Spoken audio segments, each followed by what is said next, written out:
Good question. We have a pretty killer department at our record label. We have 1 or 2 or 3 people who have relationships with all the every single network and movie company. And you know, in Hollywood, it's a very small town, really. So everybody knows the right people.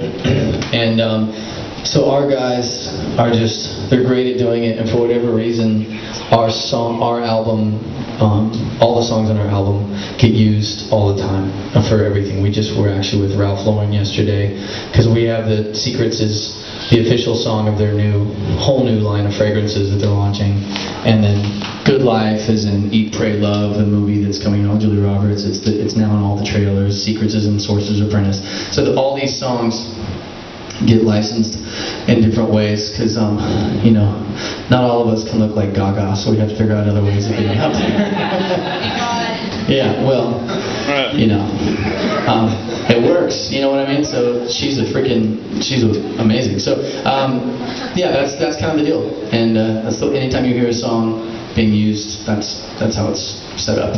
We also kind of get to use that sort of privilege to we get to watch every episode of Gossip Girl like 3 weeks before it comes out. That's right.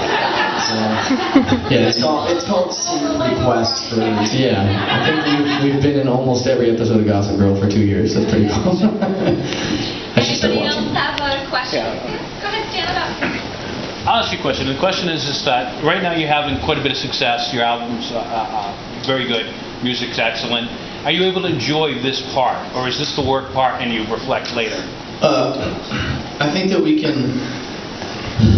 We were just actually talking about this the other day, that for the last 2 weeks, last 2 or 3 weeks, last month really, it finally hit us that on this album we've crossed the hump and it's now a successful album. Like, we still have, you know, 2 or 3 more singles to go and more shows to play, but for bands it's a lot slower going right now, you know, unless you're doing like dance pop, which seems to be 90% of everything right now. If you're doing whatever it is that we do, it's a little more slow going. Songs take longer, you know.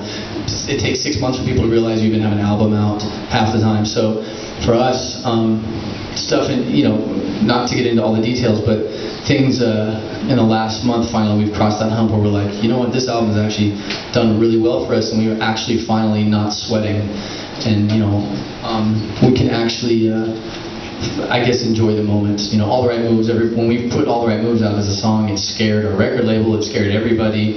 This doesn't sound like Apologize, and what are you doing? And the song just went double platinum, so we're excited. So, and we think we have a lot, you know, this songs that we're going to be putting out over the next 6 months, I think, are going to impact, are going to touch even more people than that song did. I think it's uphill. Is that, or downhill? No, I don't know what the term is. Downhill is easy. It's downhill.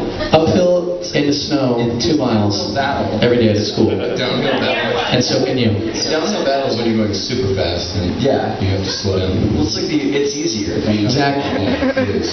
So there I was. So, everybody seen Avatar? Yeah. Cool, icebreaker. Anyway, another question? Go ahead. How do you guys come up with that? Again, here for the last song. Which song for All the Right Moves? Actually, we were on tour. We were watching Gossip Girl. I thought, man, you know what would make this episode a lot better? Us. Yeah, that was the. I think that was the first song that we wrote for this record. We were sort of at the halfway point of touring on our last record. And wrote it in, was it like Manchester or something? No, it was Luxembourg. In Europe, recorded it in Germany, and then finished it in Denver. And then we, that song, I just had the phrase, all right. I just liked how that sounded, and I didn't know really what it meant, so I just had to kind of mess around with the lyrics and try to make sense out of it in my head. But that phrase kept going over and over in my head, and the melody, da da da da da da da da da da. It just sounded like some I don't know what it sounded like, but we just, I definitely didn't think it was going to be the first single when we did it. We thought, oh, we'll have a lot more songs and we'll put out, you know, this, whatever. And then it just kept, it was like this, All the Right Moves sounded exactly like how we wanted our sound to be, because Apologize was so massive that, you know, when you have a song that big as your first single, you become that song. Oh, that's the Apologize Band. You know One Republic? No. You know that song about apologies? Oh yeah, that's that band. Yeah. And so when you're in a band, that's like the worst possible position to be in, because people know your songs and they don't know who you are. So we started on this album. Every song is a lot more. It now sounds like One Republic. You hear Secrets, like, oh, that's One Republic. You know, all the right moves, and that was kind of what made the song come about the way it was, with the strings and all the kind of the hip hop shuffle beat. It's kind of all the elements of what we are. And so it goes. I think we can do one more question. Did you guys go to college for music?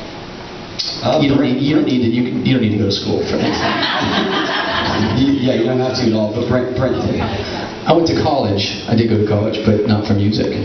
But I ditched all my classes actually to write songs. So in a weird way, I did go to college. Yeah, we all went to college for music, technically. For like a year. The School of Rock, right? We're all retro life. Yeah, that's right. Well, Worcester. One Republic is nice enough to stick around and take some photos and sign some autographs with us. So before we do that, let's give them one more big round of applause.